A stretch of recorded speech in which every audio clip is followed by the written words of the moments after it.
Governments will never save the people. They exist to exploit and destroy the people. There is but one force that can save the people, and that is the people themselves.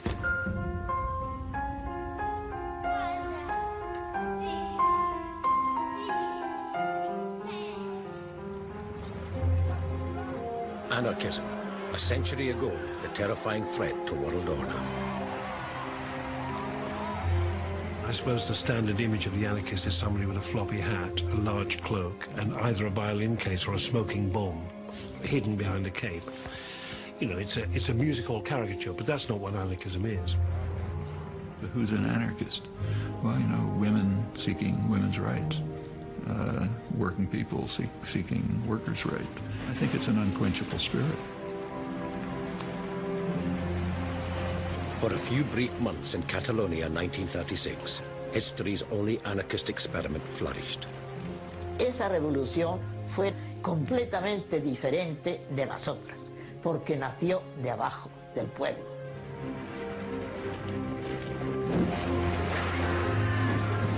And it was a woman from the far side of Europe who reported its rise and its final defeat to the world. English-speaking workers, why are you sleeping while your Spanish brothers and sisters are being murdered? Where are your traditions? Speak. Act.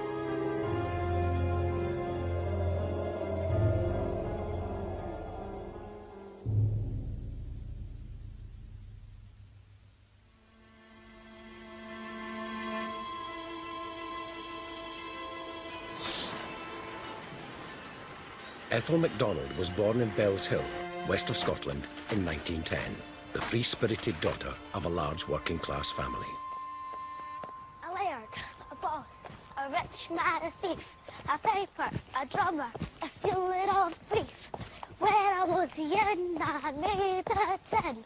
When I was 12, I ran away. When I was 3...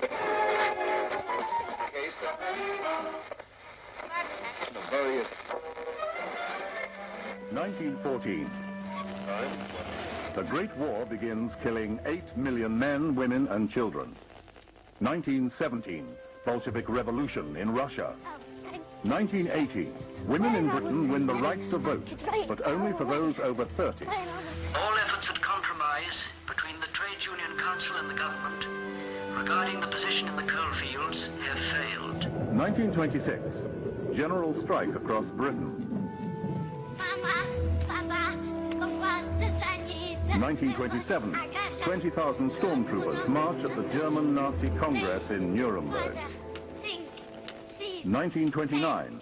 Stock market crash in the United States triggers the Great Depression. 1931. The Spanish Republic is declared. King Alfonso leaves Spain.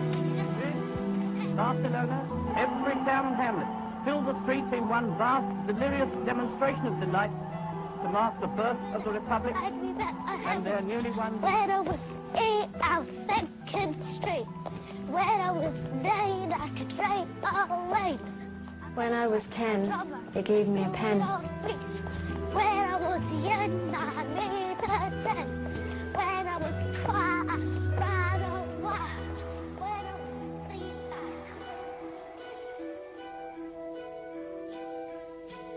This is the story of an extraordinary woman caught up in extraordinary times in a distant part of Europe where revolution was moving fast.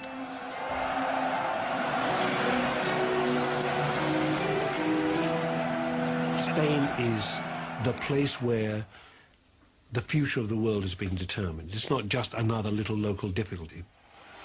Spain was the place where fascism and democracy would finally meet face to face. At the age of 19, Ethel was seeking work. A star pupil at school, she, like most girls in the 1920s, left without qualifications.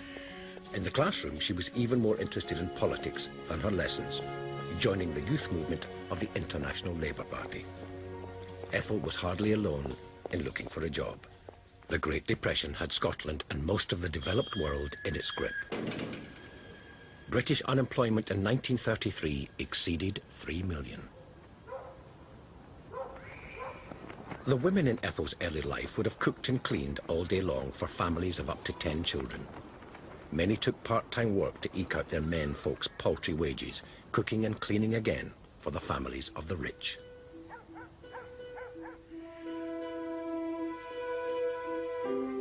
Penniless and unemployed, Ethel was determined to escape that fate, even walking 70 miles in the hope of a job. Early in 1933, the Labour Exchange sent me after a job as a waitress at Dumfries. When I arrived, I found the whole thing was a fake, and I had to hitchhike back to Glasgow. How are you going to Glasgow?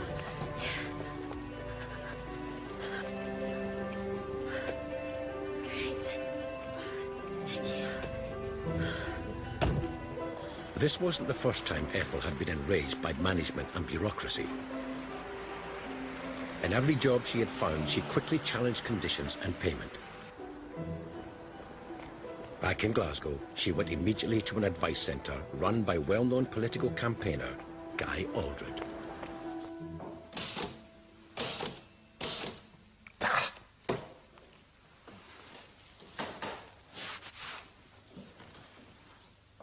You can't type, I suppose? Can't be that hard. Guy Aldred was a very influential figure, I think. He was the editor of the Anarchist newspaper Freedom. He was somebody who, as a young man, had spent a little time with a whole range of different organisations until he settled and became involved with the anarchist movement. Ethel and Guy Aldred clicked. He was dubbed by his supporters the guy they all dread for his fearless attacks on the state and employers. Perhaps we should start with my case. Ethel discovered anarchism and her political home for the next 30 years.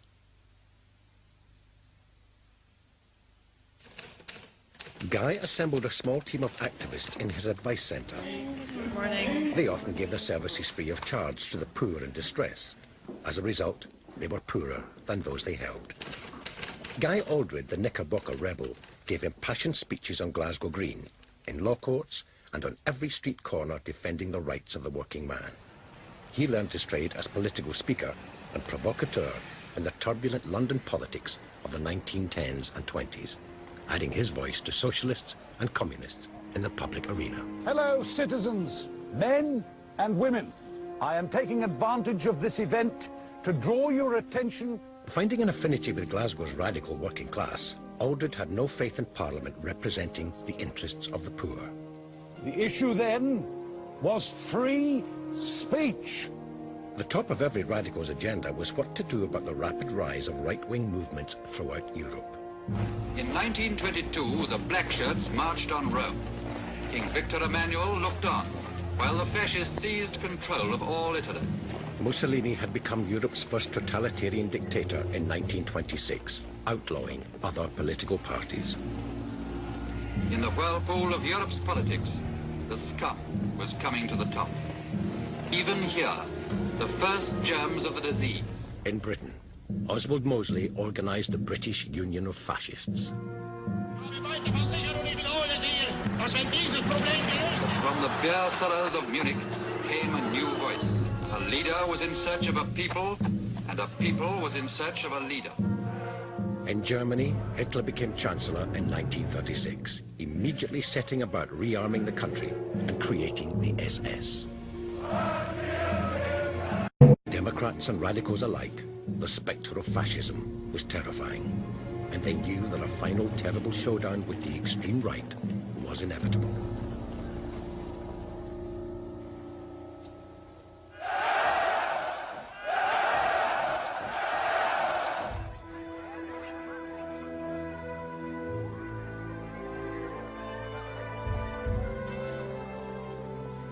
Catholic Spain, dominated for years by dictatorships and backward-looking monarchs, was about to be thrown violently into the modern age. It seems almost incredible that those folks that cried, Viva el Rey, should soon be yelling, down with the monarchy, death to the king, death to the queen, Viva la Republic. In 1931, the old monarchy had been overthrown and the new republic declared. Madrid, Barcelona, every town and hamlet filled the streets in one vast, delirious demonstration of delight to mark the birth of the Republic and their newly won liberties. But change was not quick enough or widespread enough for everyone. At the beginning of the 1930s, in Barcelona and everywhere else, women were paid half the meagre wages of men, less than 2 pesetas a day, often for precisely the same work. Arranged marriages were common, and unmarried women in a country heavily dominated by the church had to be accompanied by chaperones. But under the surface of everyday life, a new movement was taking shape in revolutionary bars and street corners. Soon events would change Spain more radically than anyone had anticipated. It wasn't Barcelona, though, but Oviedo, the capital of the mining province of Asturias, where the next crucial event was about to take place, as miners fought with government forces for control of the town. News from Oviedo spread like wildfire. Radical thinkers like Ethel MacDonald, now 27 years old with 8 years of anarchist activism behind her, quickly picked up on the importance of what was happening in Spain. In northern Spain, the miners had been united by the Workers' Alliance for over a year. With socialists, anarchists and communists participating, they determined resolutely to end the system of exploitation and armed themselves. In October 1934, a general strike was called. They came in thousands, attacked and overwhelmed Spanish government forces. The workers' flag flew over Oviedo and the town became a workers' commune. The right wing, Spain's royalist traditional Catholics and conservatives, realized too where the Asturian rebellion might lead and didn't hesitate to brutally put it down. The miners' strike was crushed, but the flame of revolution had been lit.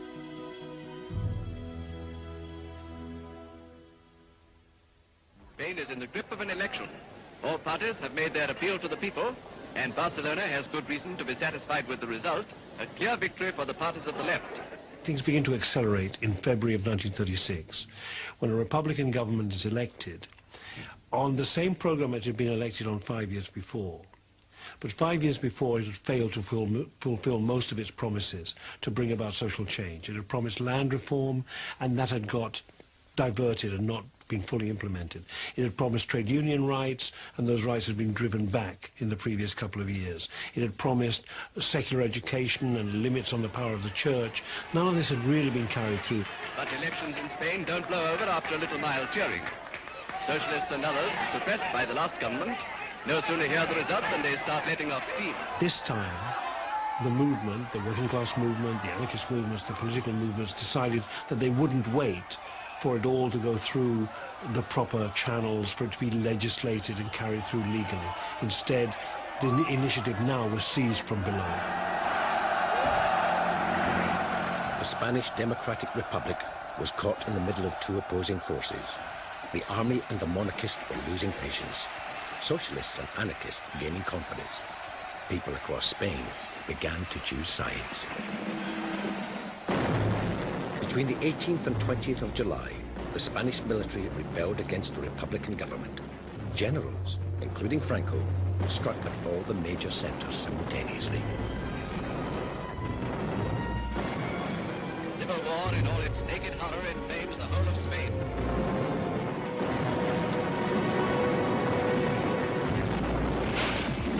Seville and Granada fell. Cities like Oviedo fought back or were defeated. But in Barcelona and Madrid and elsewhere, the rebel generals were repelled. Hitler and Mussolini supported the rebels with military aid. Britain and France adopted a policy of non-intervention, banning the sale of arms to the Spanish government. So the Republic turned to Stalin's Russia for military assistance. Madrid enthusiastically hails the arrival of a diplomatic representative from Russia. Mr. Rosenberg is the first ambassador the Soviet government has sent to Spain. There are strong bonds of sympathy between Russia and the Spanish government. Communists believed in ridding the people of oppressive government, but only after the defeat of capitalism. Before then, there must be a disciplined dictatorship of the people, anathema to anarchists. And for communists, defense of the Russian Revolution was paramount. The communist salute is used by everybody in Barcelona. and the government, though not communist itself, issues rifles to all who will defend it. Spain was now divided. About half the country in the right-wing army's control, the rest loyal to the Republic. The people of Barcelona took to the streets and built barricades, knowing full well they'd need to defend their city again. Days lengthen to weeks, and still the burning, fighting, killing go on in the desperate battle for power.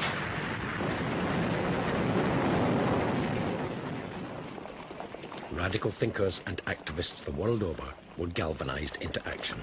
Spain was the arena for the showdown between left and right. Help save Spain? For Ethel, that meant doing what she could locally. Join the workers in Spain. Writing, editing and distributing news sheets and calls to action. Help save Spain. Workers Unite, sir. Join the workers in Spain. When the Civil War began, there was clearly a determined effort to very rapidly make it an international issue. People went all over Scotland, all over Britain, all over Europe, doing street meetings and so on, to tell people about what was going on in Spain. In almost every major city, there were stalls and tables in shopping centres, collecting money, getting people to sign petitions, and in some cases recruiting people for the international brigades. And there were about 35 to 40,000 people who went from around the world, often under very difficult conditions, to fight in the international brigades. My father, James, joined the Communist Party in 1932, and he was watching what was happening in Spain with the miners in Asturias in 1933 and the various other events leading up to 1936. He was in the Territorial Army, so he had a rifle. And I think he came in one day, put his rifle down in a corner, never took his rifle with him, which he might have wished he had done, because it probably worked better than anything he ever had when he was in Spain. But he just said, I'm going. He just decided that he was going to go to Spain, that he had a duty to join international brigades and to go and fight for the Republic, against Franco, against the fascists. Spain's atrocity-spangled civil war burns and butchers into its 9th week. Already it's estimated that 25,000 have been killed, but less than half of those have died on a battlefield. Night after night, all over Spain, men are torn from their weeping families, lined up and shot.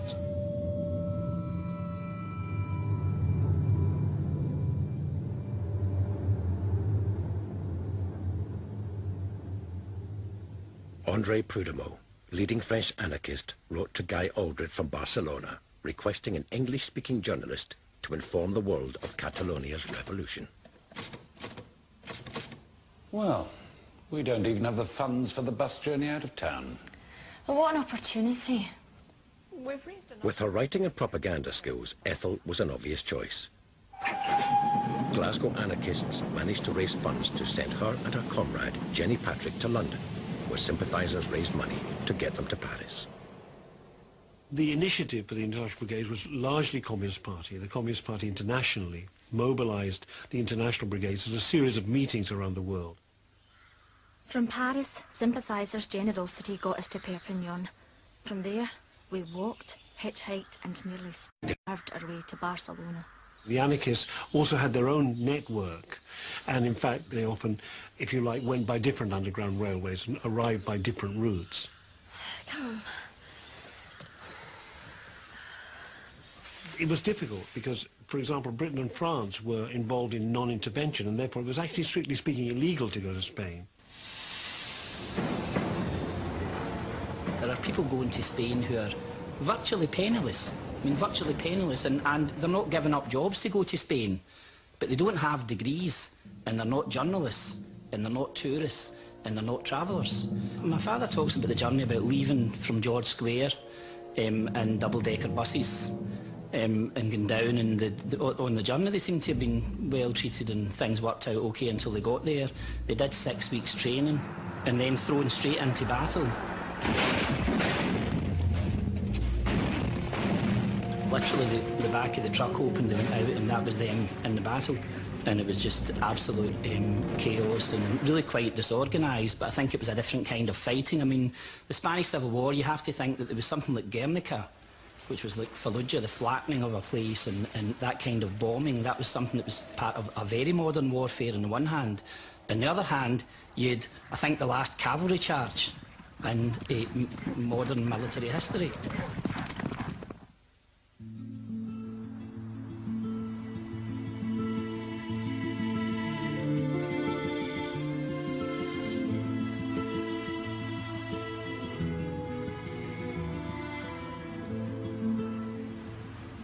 The battle between Republicans and right-wing rebels hadn't reached Barcelona yet. In that city, a whole new way of living was being explored, especially in Barcelona's old town, the epicenter of the anarchist movement.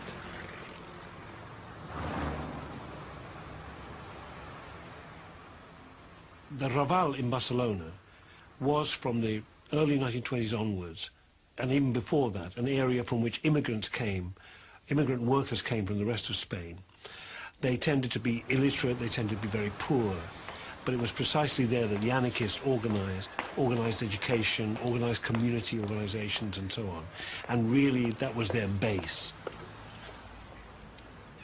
Llegué a Barcelona del año 34. No participé antes del 36 en ningún grupo anarquista. Quería. Lo que sí participaba era con mi padre en todos los mítines, ¿no? Entonces allí se reunían, yo iba a las plazas de toros, la Monumental y tal, estaba negra de gente, negra. The Café La Fragua was a kind of typical restaurant for working class people. Long tables, simple furniture, basic food, cheap and available, lots of noise, lots of debate, lots of discussion. So this is Barcelona. This is Barcelona where there's a power on the ground, there are organizations, the streets are controlled by people's militias, the factories are controlled by workers' committees. There is a real new kind of power emerging in Barcelona, a workers' power. Instructions from above, from the government, were no longer simply accepted. Even simple requests for curfew, for example, would be debated, overruled. Ja ho sabem, camarada, però no esperem ordres de dalt. Sabem el que passa. Els carrers estan organitzats i la gent sap el que ha de fer. The people felt they had the power. The fundamental anarchist principle is you should always challenge authority.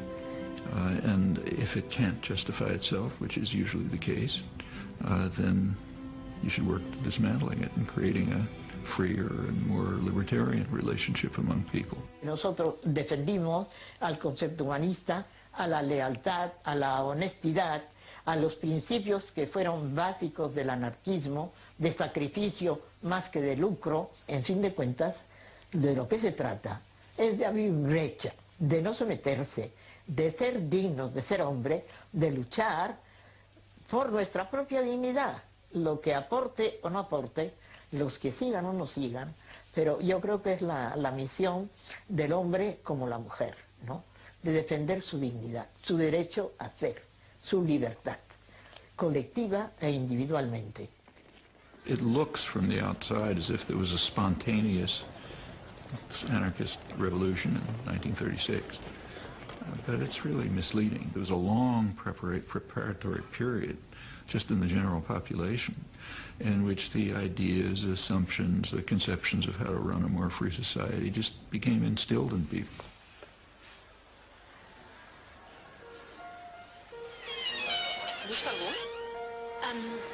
I was told to report here.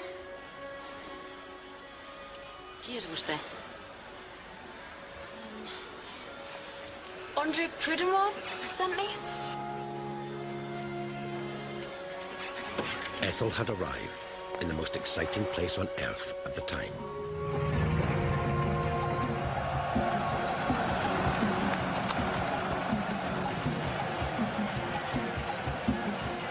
For 10 extraordinary months in 36 and 37, the region of Catalonia became the center of one of the most radical revolutions in world history. Some 3 million men, women and children were involved. In the countryside, surrounding Barcelona, peasants formed communes on land confiscated from the old ruling elite. Workers took over the factories. Police were replaced with civilian self-defense forces. In Catalonia, 3/4 of the economy was under anarchist control. Hotels, shops, barber shops and restaurants were collectivized and managed by their workers, often making them more efficient. En la calle Viladomati, Gran Vía, de un antiguo convento, y ahí se hizo, primero dice Universidad Popular, y luego quedó en el Instituto Libre. From each, according to his ability, to each according to his needs, was put into practice. In some communes, money was entirely eliminated and replaced with vouchers and bartering schemes. A partir del moment que la revolució s'extén per Catalunya, en algunes de les zones catalanes, al centre o a la zona costera, hi ha algunes col·lectivitzacions en mans d'anarquistes que sí que deixaran d'utilitzar la moneda corrent i que faran un altre tipus de moneda o fins i tot utilitzaran el sistema de l'intercanvi. Però bàsicament aquest tipus de substitució de moneda per l'intercanvi és més un mite que una realitat que s'estén per tota la Catalunya revolucionària de l'any 36. Per tant, la moneda continua utilitzant-se i sí que és veritat que a vegades entre unes col·lectivitzacions i unes altres s'intercanvien els productes. A una li sobrava, per exemple, blat i a l'altra, en canvi, tenia un excedent de vi. Every facet of life was being experimented with. It was an extremely successful, maybe the most successful case of people actually taking their lives into their own hands, running it successfully. Very poor people. I mean, I remember as a child back in the around 1940, when I was just learning about these things, reading the documents of the collectives, and some of them are very moving. There's one in particular, a village called Membria, which describes itself as, these are just documents put together by peasants and workers in different places. They describe it as the poorest village in Spain, but the most just. Barcelona's a marvellous place in its architecture. The buildings are really wonderful, each one gleaming brightly and not a trace of soot or grime. In the main square, the Plaza de la República, the white walls of the Generalitat, the government offices, glisten in brilliant sunshine. Birds are singing in the trees and the sky is the most beautiful blue I've ever seen. Civilian soldiers dressed in their inevitable dungarees and little red and black Glengarry bonnets and smoking endless cigarettes strode casually in Las Ramblas or chatted to the girl soldiers in the Plaza Catalunya. Y yo recuerdo que las chicas de donde yo trabajaba tuvieron la ocurrencia de comprarse, porque nadie los llevaba, de comprarse unos sombreros y venir a trabajar con sombrero, porque entonces solamente los llamaban las burguesas, ¿no? Las chicas bien. Y entonces tuvieron la ocurrencia porque nadie compraba sombreros, ¿no? Entonces, sí, aquello fue un gran cambio. This new confidence, this thirst for change, came as a reaction to years of repression. Yo recuerdo que había una muchacha muy bien arregladita, muy todo eso, y a mí me extrañó enormemente porque esta chica no sabía leer, no había ido a la escuela. Entonces yo me extrañaba, ¿no?, que una chica de mi edad y todo eso, de que no tuviera ni siquiera esos conocimientos elementales. Women's lives changed radically. The Republican government had improved things in allowing divorce in exceptional circumstances, but anarchist women wanted more. In 1936, they founded their own pressure group, Mujeres Libres, Free Women. Yo creía que era una cuestión de mujeres mayores, de 30 años para arriba. Entonces yo no llegué, sí conocí algunas que estaban en Mujeres Libres, pero es que tampoco me hablaron ni me hicieron, ¿quieres apuntarte? No tenía ni el PUR, ni contra, ¿eh? Luego ha sido cuando yo, que compraba el periódico y la revista, luego yo le he dado toda la importancia que aquello tuvo. For the first time in Spanish history, women had a real say, politically, economically, and in the home. The Spanish term, for example, mi mujer, meaning my wife, but literally my woman, was immediately replaced by mi compañera, comrade. Había un verbo que se popularizó, fraternizar. Fraternizar, aquello era la cuestión de fraternizar. Los primeros días, desde luego, fue algo magnífico. Mujeres Libres numbered 30,000 women at its height. They set up a women's college in Barcelona, which by 1938 was taking in 600 to 800 female students per day. Y lo que querían, sobre todo, es cultivarlas y prepararlas para que tuvieran un rol en la sociedad. Porque decir, tú eres una mujer, eres ante todo una individualidad, ¿comprendes? Entonces tienes derecho a escoger la vida. No estás condenada, no estás condenada a estar en el hogar, ni estás condenada a ser madre, ni estás sobre todo el derecho de ser tú misma, lo que tú quieras ser, ¿no? They opened maternity hospitals and schools and organized military training. There were, particularly among the anarchists, very fine, very combative women militias. And Ethel went into that world where she would have met people like her, young working-class women who were involved in a fight for workers' power and a fight against fascism. I had difficulty deciding which soldiers were young men and which were girls. They were dressed exactly alike, but as we drew nearer, we saw that all the girls had beautifully permed hair and were strikingly made up. Through the streets, naked murder is stalking, the ever-present spectre in a country divided against itself. In the rising of fascists against the government, brother raises his rifle against brother. Seville, Saragossa, San Sebastian, from all these places known so well to holidaymakers in times of peace, pictures unfold the cataclysm that has taken toll already of 20,000 lives. In Spain, as in the wider world, stories of violence attributed to anarchists made the headlines more often than their revolutionary experiments. For many anarchists, non-violence is central to their cause. However, there can be no doubt that in the prelude to and during the Civil War, hundreds of churches throughout Spain were attacked and burned. As many as 700 priests in Catalonia were killed. Some of these atrocities must be blamed on anarchists, but there are many groups involved with the rebellion against conservative Spain. Trotskyites, communists, and the right wing themselves, seeking to vilify anarchists and the Republic generally. At the early stages of the Spanish anarchist revolution, there were acts of violence, like killing of priests, for example, burning down of churches and so on, which were unconscionable, but were a reaction of very oppressed people to highly oppressive institutions which had been crushing them for centuries. And when people liberate themselves, unpleasant things happen. Anarchism is not a doctrine. Nobody laid down the dogma. I think it should best be looked at as a kind of a tendency in human thought and human action and human affairs, a tendency which is certainly based on principles. Fundamental principle is that authority is not self-legitimating. Our cameraman is on the spot, securing the first sound film interview in the trenches. We are here 3 miles from the capital of Spain. The town is under our eye. The Spanish Civil War was the first truly media war of the modern age. Radio, film, and poster art were all brought into play.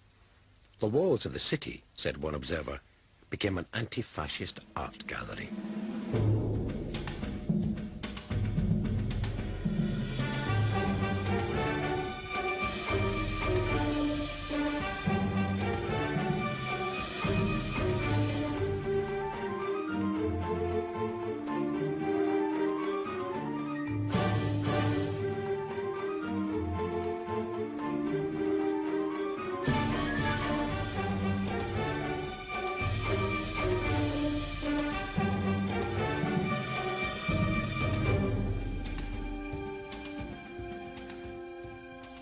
Ethel took no time settling in.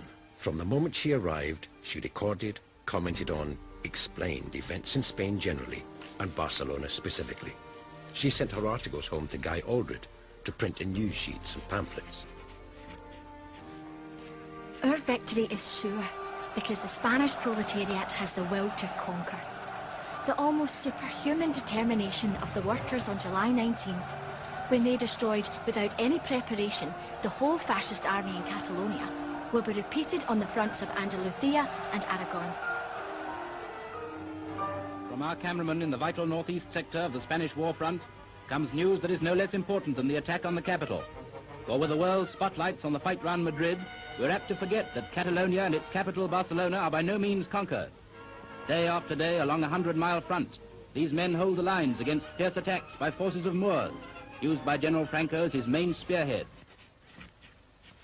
Ethel knew this war wasn't simply a war between left and right, between the democratically elected republic and the military. there were divisions opening on the left itself. She was an anarchist through and through. The coalition between Democrats, communists and anarchists was of less interest to her than the defense of the revolution. She was at pains to distinguish right from the beginning the difference between anarchist and communist positions.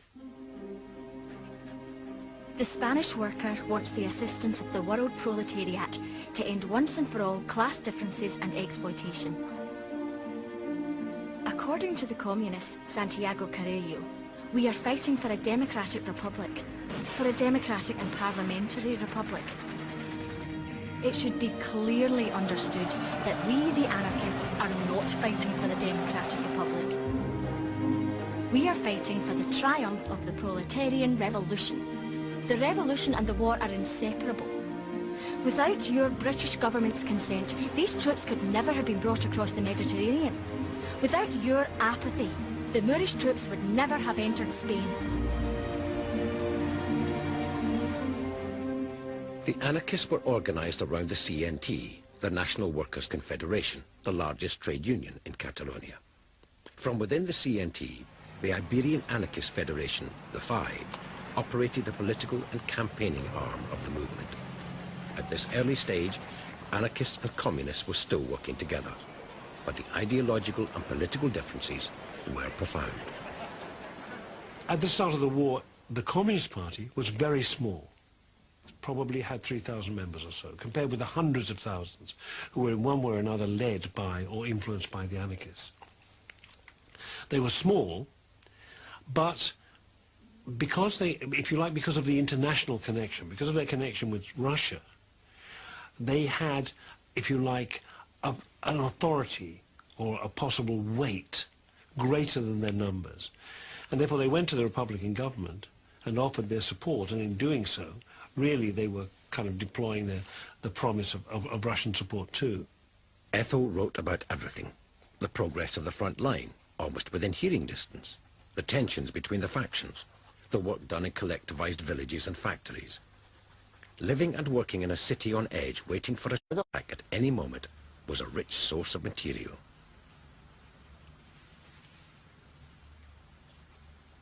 The lights went out throughout the city. From the tops of the buildings, huge beams played across the sky, searching, searching. All the subways have display notices advising the people to take shelter. Hurrying to and fro were the militia, armed. It was marvellous. It reveals wonderful determination. The 15th International Brigade was where the majority of volunteers were placed. 40,000 people worldwide came to fight in Spain. Over 2,000 British, a quarter of them Scots. Barcelona, November 10th, 1936. This evening we went to a meeting of the French and German sections. Pardon? Ah, désolé, mademoiselle, je parle pas espagnol. This place is full of people of all nationalities. Most of them are about 25 to 30 years old. Romanians, Bulgarians, Russians, Germans. This is the kind of international that will unite the human race.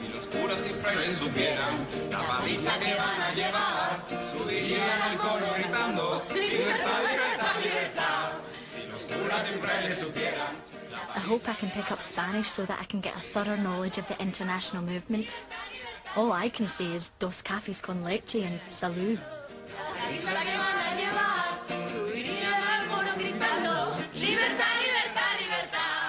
Everyone says that Spanish is simple.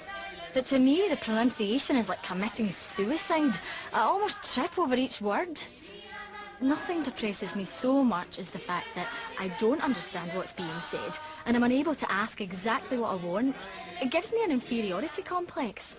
All languages are spoken here, but those who understand English are few and far between. Truly, I should feel cheated if I was to leave Spain with nothing attempted and nothing done. I feel my future depends on making good here.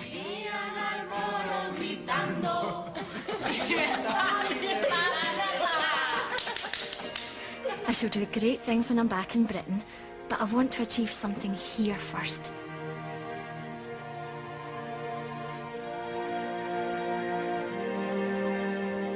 Ethel's journalistic and propaganda skills had been noticed.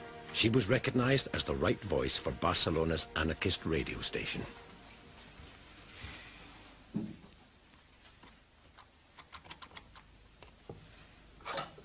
Radio was the new and compelling media of the day, and fast becoming an important weapon in Spain's ideological struggle.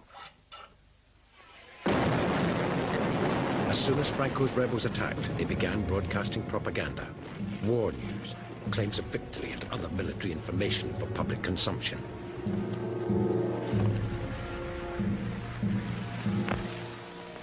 Every radio station was directly controlled by either the rebels or loyalists solely for the dissemination of propaganda.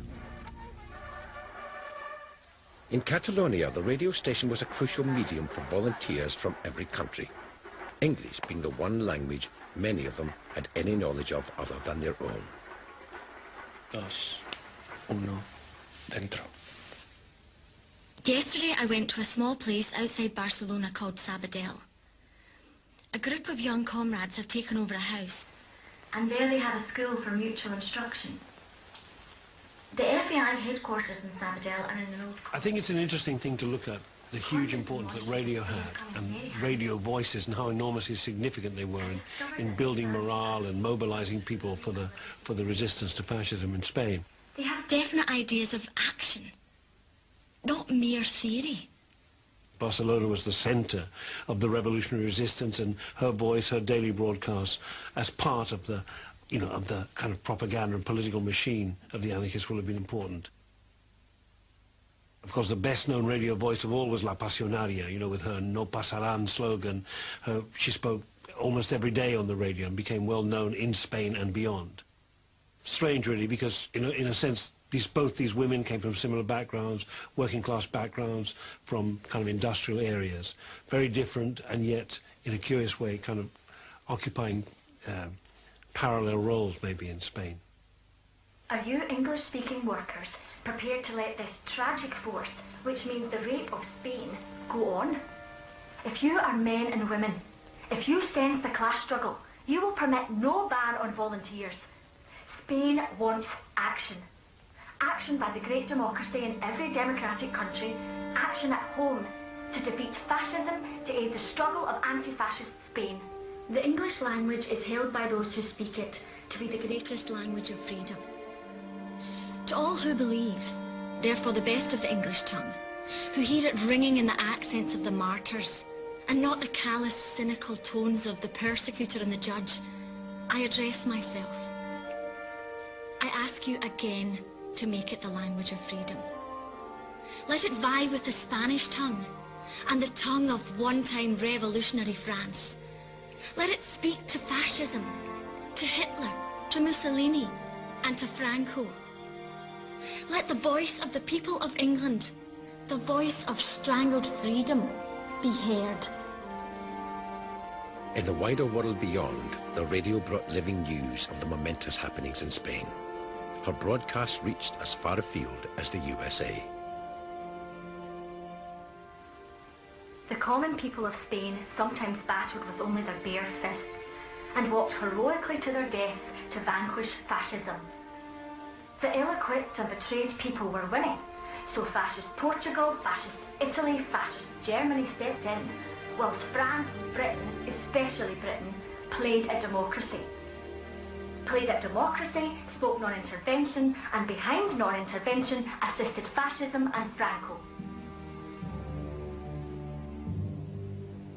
A prominent news editor in California reported that he had received hundreds of letters about Ethel MacDonald because she had the best radio voice he had ever heard. The Spanish government has been forced to flee from Madrid to Valencia.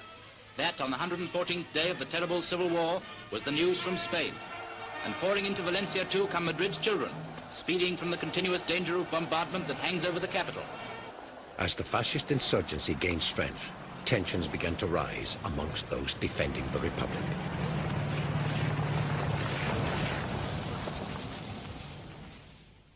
On November the 14th, Buenaventura Durruti, a leading anarchist, returned from the Aragonese front, where he commanded a force of 5,000, the legendary Durruti column.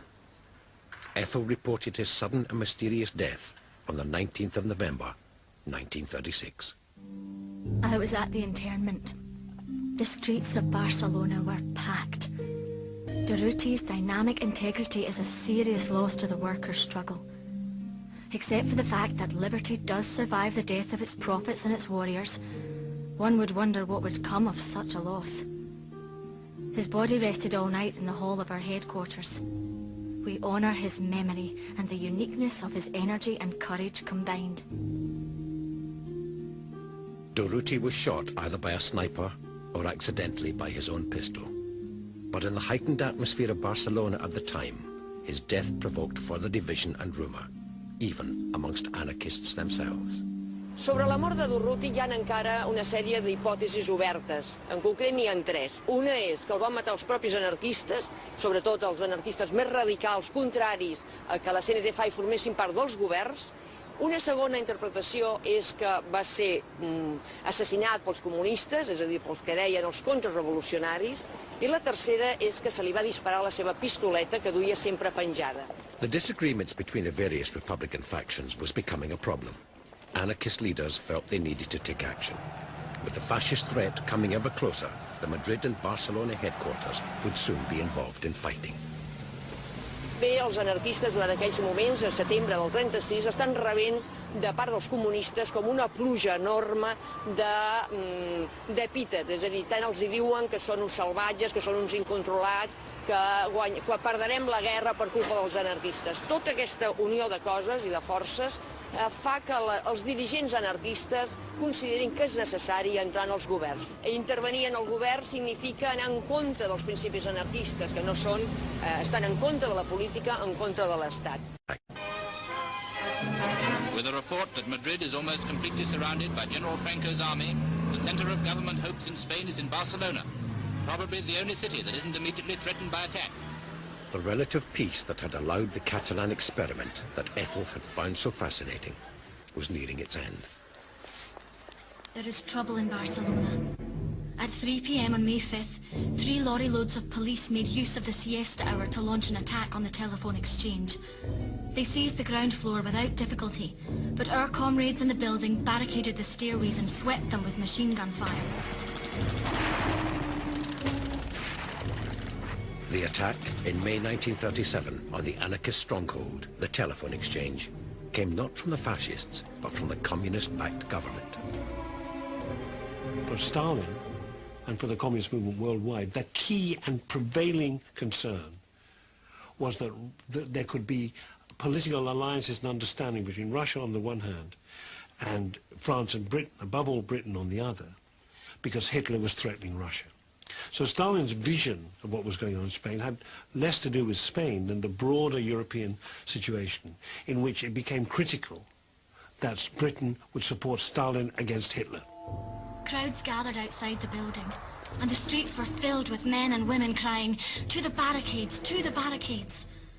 The police had used sandbags and bricks intended to repel Franco's attack, but our anarchist comrades tore up loose paving stones to build their own barricades. At that stage, the dominant element in the power system of the Republic was communist, or close to communist. And they hated the anarchists with an absolute passion. And they simply used their power to crush the Barcelona working classes and the anarchist movement with quite a lot of violence. There was electricity in the air. All during the night there was firing in the street. We had a good view from our window.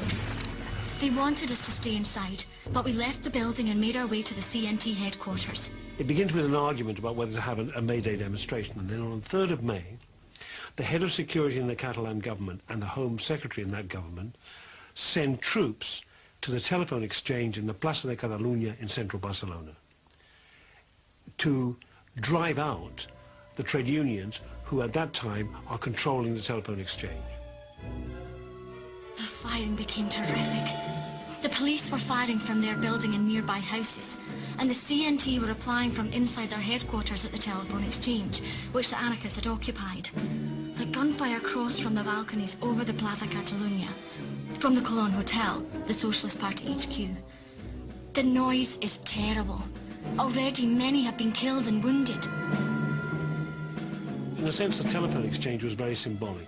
The telephone exchange was run by the workers in the telephone exchange, and the argument was that they listened in to ministerial conversations.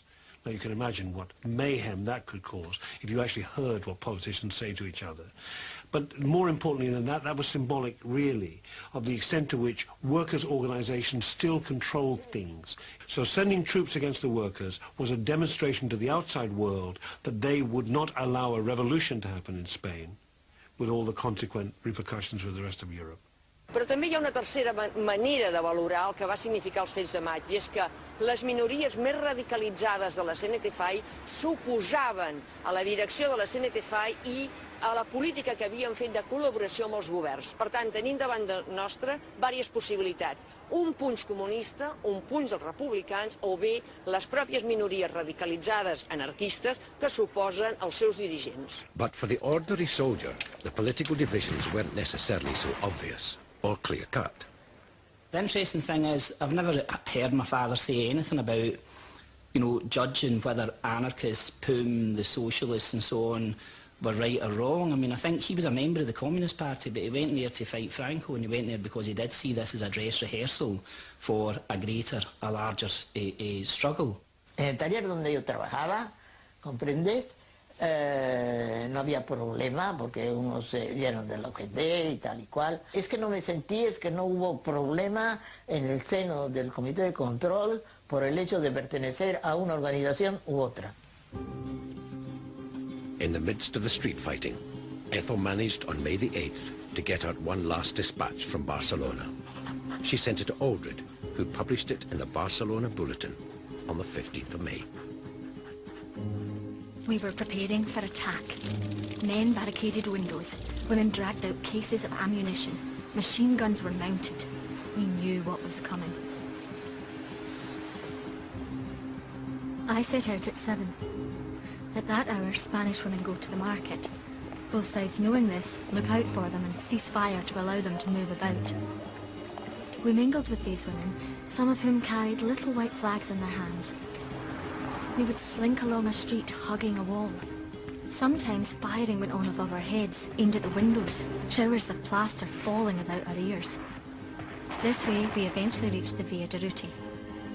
We chatted with a comrade while we waited for a lull in the fighting.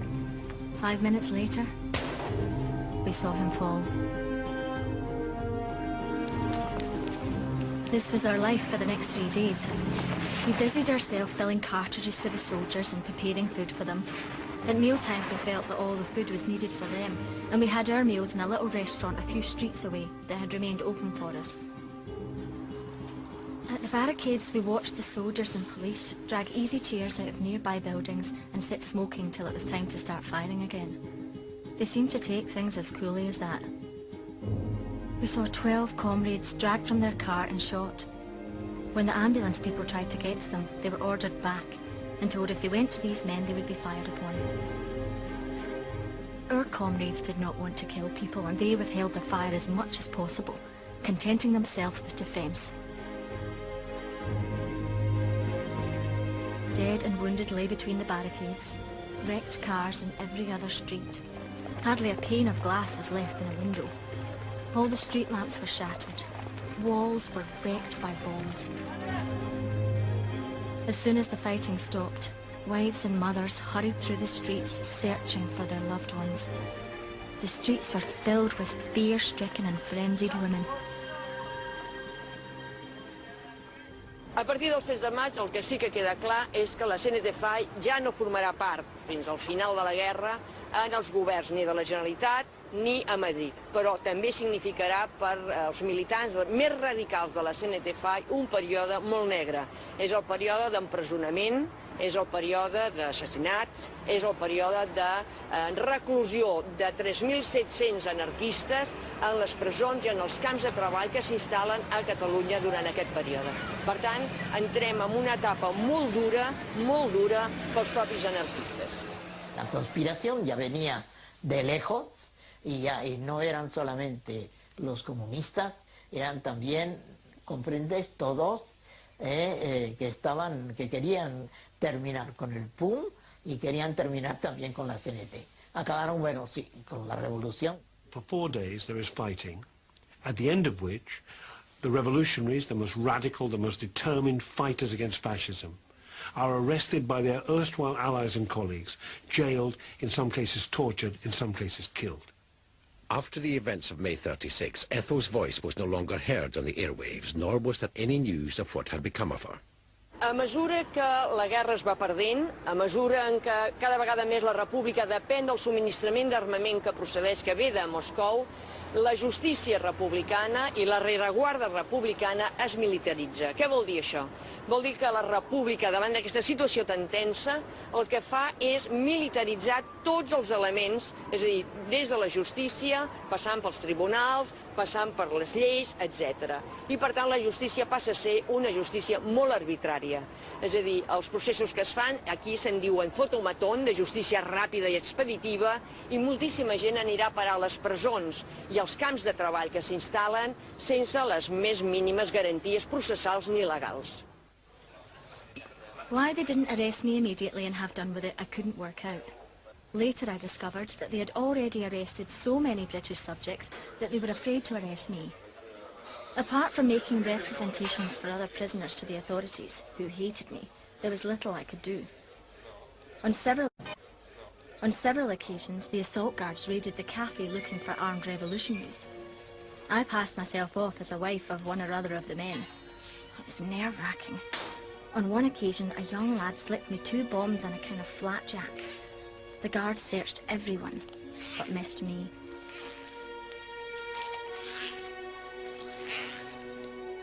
While Ethel hid out in Catalonia trying to find a way to get home, she was becoming famous in her native land. The mystery of what had happened to the Scots girl Anarchist was picked up by the press, and as a result, anxiety grew in Britain and abroad. There were rumours that she was in jail, that she was being tortured, that she was dead.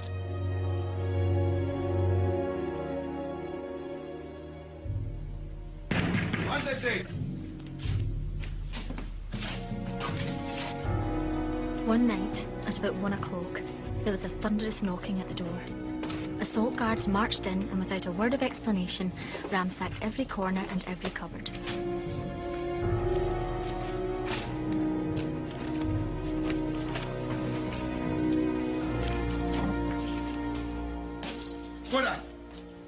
Eventually, they took me to the police station and left me there all night. The next morning, I was moved to the Hotel Falcon, which had become a prison for anarchist soldiers. They took me in a motor lorry that, for all the world, was like the tumbril of the French Revolution. They wanted me to sign some document, but I refused. My fingerprints were taken, and no charges were preferred against me.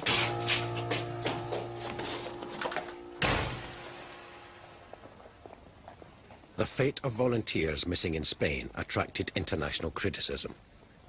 In Spanish law, charges against prisoners must be laid within 30 days. In practice, they were locked up indefinitely. But the day finally arrived when the authorities decided to charge Ethel formally. 1. Found in possession of foreign money. 2. I was a fascist, because files in my possession had formerly belonged to a fascist. Actually, I'd found them in the CNT and merely made use of them. 3. Associating with prisoners and conspiring with them in a foreign tongue. Now that she had been formally arrested, Fenner Brockway, a leading member of the British Labour Party, managed to have charges against her lifted. Fenner Brockway es trasllada al que és la presó en aquells moments on estan concentrats 150 persones. Aquesta presó estava situada exactament aquí, aquí de davant, i era l'antiga seu del PUM al capdavall de la Rambla de Barcelona. Quan entra Fenner Brockway es queda absolutament astorat, perquè es troben 150 persones en una situació molt precària.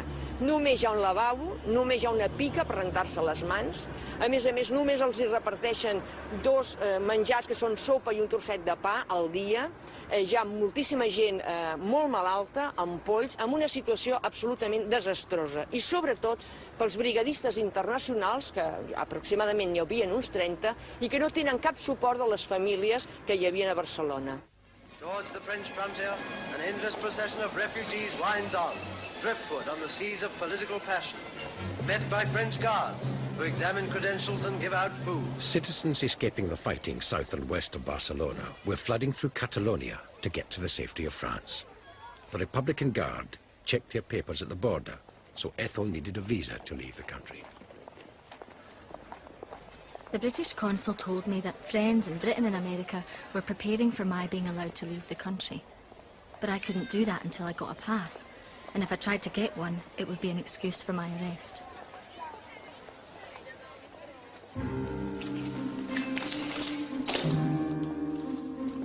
Ethel didn't leave the country immediately after her release. She felt there was still work for her to do in Barcelona, helping anarchist comrades escape. The Republican reporter now found herself working against the Republic's oppression. Under the noses of the communist-controlled police, I helped anarchist comrades in and out of prison. Some soldiers managed to escape altogether, disguising themselves in clothes borrowed from civilians.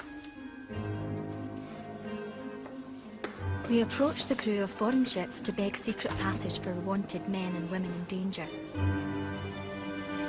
When these activities became known, the British press dubbed Ethel the Scot Scarlet Pimpernel. She managed to get a letter back to Aldred and Jenny, her anarchist travelling companion who had got out of Spain before the crackdown. Dear Guy, I know you've been expecting to hear from me sooner than now. I'm still here, but unable. I'm in hiding. I can't get a visa. If I apply, I'll be arrested. If I don't, I'll be arrested. I can only leave the country with the help of comrades, but most of the people I knew here left for their own countries, and sometimes it's pretty lonely. Conditions in prison were bad, but we kept up the struggle. We managed to persuade everyone in every prison to strike at a certain hour on a certain day. I used to collect packets of letters from the other prisoners and smuggle them out of my own, in the cans which were brought to us in prison. The cans, thanks to careful planning, always landed in the hands of the same man who knew what to do with them. Everything was cut and dried. Street plans were prepared, and everyone knew, if they escaped, exactly what to do and where to go. The letters and arrangements for those going abroad were handed to a French skipper. I'm still here, but unable to leave the country legally. I am a terrible sight. I have lost everything. I need your help and solidarity. Please do not fail me. Not that I am afraid, but I would be foolish if I didn't know the danger I am in. Beyond the prisons, the Civil War itself was going badly. The Republic was losing ground to a far better organised rebel army. Britain, although still not taking sides, was increasingly worried about the safety of its nationals in Spain. Barcelona becomes the storm centre, as General Franco's threat to bombard the city leads our government to take steps to ensure the safety of British citizens. That safety will now be provided by the formation of a neutral zone south of the harbour. At the docks I was questioned, but after a few minutes they allowed me to pass. I was never so thankful in my life. After almost a year, Ethel fled the country she had longed to help.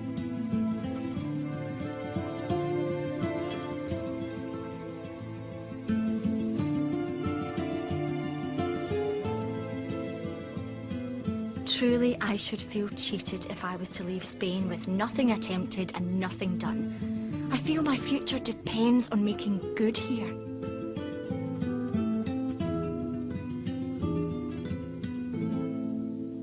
Into the little French town of Le Pertu on the Spanish border comes an unending stream. For days they have been trudging along rock-strewn tracks over the snow-capped Pyrenees. Leaving Spain behind, Ethel embarked on a speaking tour. The French, surrounded by fascist states, Italy, Germany, and imminently Franco's Spain, were keen to hear what the anarchist journalist had to say. A struggle is taking place in Spain that should have the assistance of all decent-minded men and women in every part of the world. But what do we find? There is no united action to assist the proletariat of Spain in their struggle. Instead, we have a united front of socialist and communist parties with capitalism. It's a battle of a ragged band of raw recruits against a mechanized, highly trained army. Town after town falls to Franco with little resistance. Our victory is sure, because the Spanish proletariat have the will to conquer. Refugees stream out before Franco is advanced. From out of the fields of Andalusia and Asturias, fertilized by the blood of the heroic proletariat, will rise a new Spain of the proletariat. German planes, Italian planes bombed the city, and still Madrid held out. This was the Spanish Revolution, challenged into existence by insolent fascism. Madrid in a state of siege shows the effect of constant bombing by insurgent planes that fly over the Spanish capital by day and night.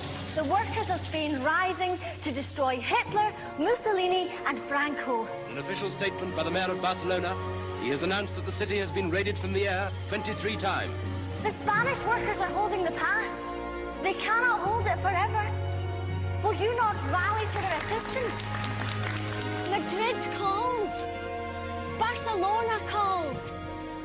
Your past calls. Workers of Britain, act.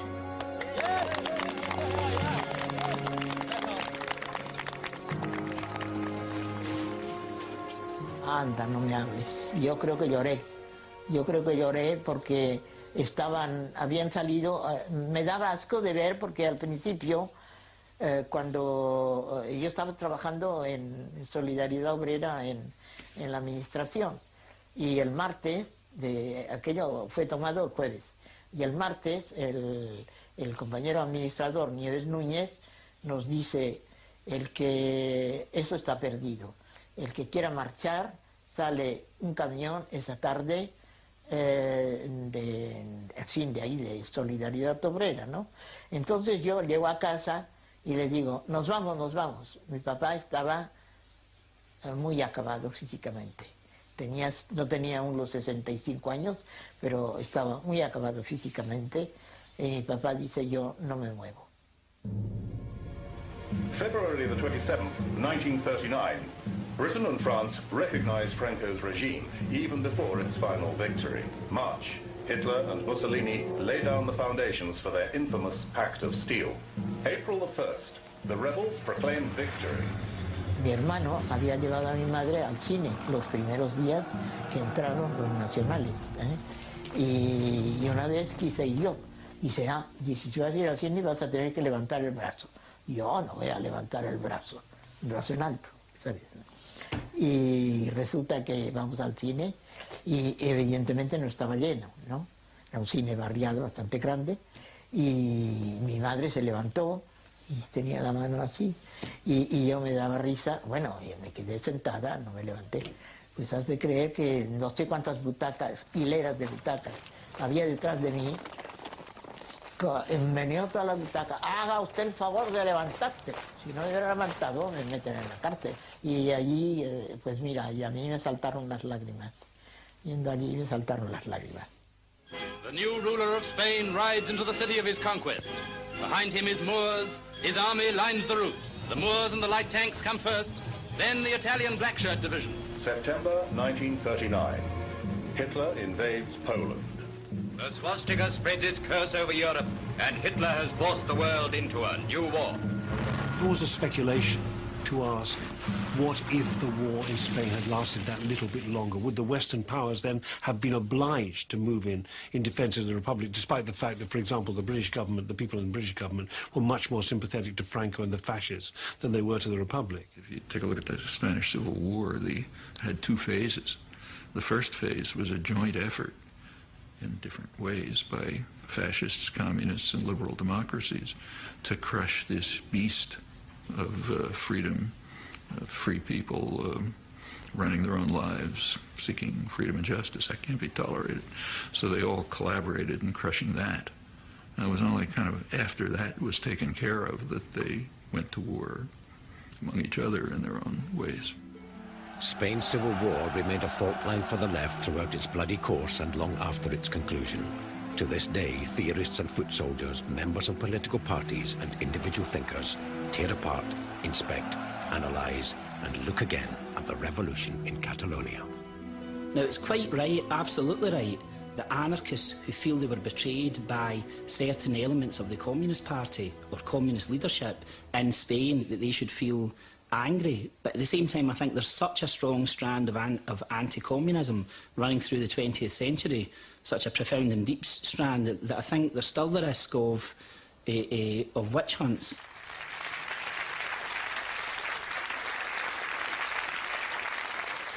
Thank you, everyone, for welcoming me. Today, Spain is lost.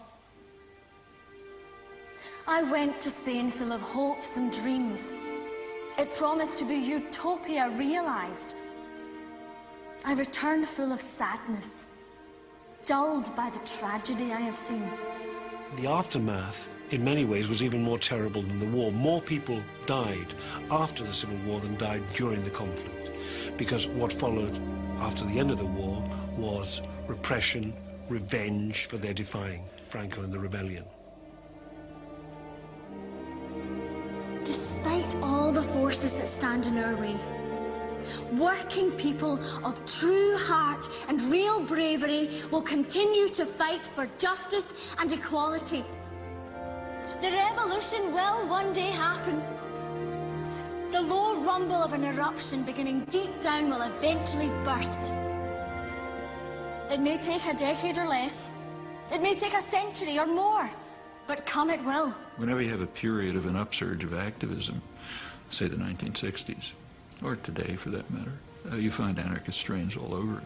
The human spirit will not allow itself to be squashed and imprisoned forever.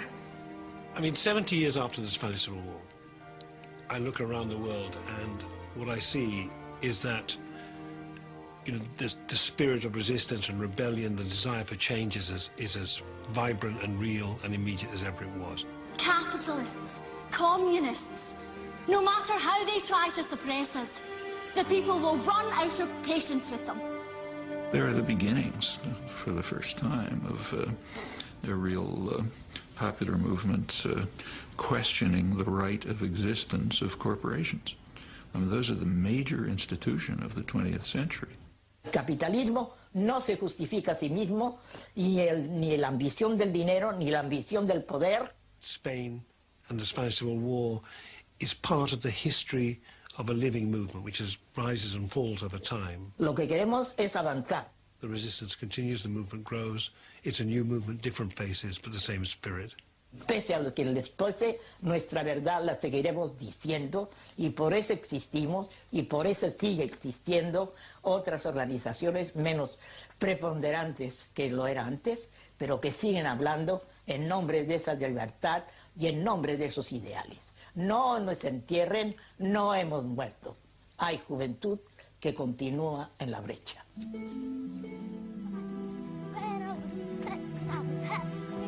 English-speaking workers, why are you sleeping while your Spanish brothers and sisters are being murdered? Where are your traditions? Speak, act,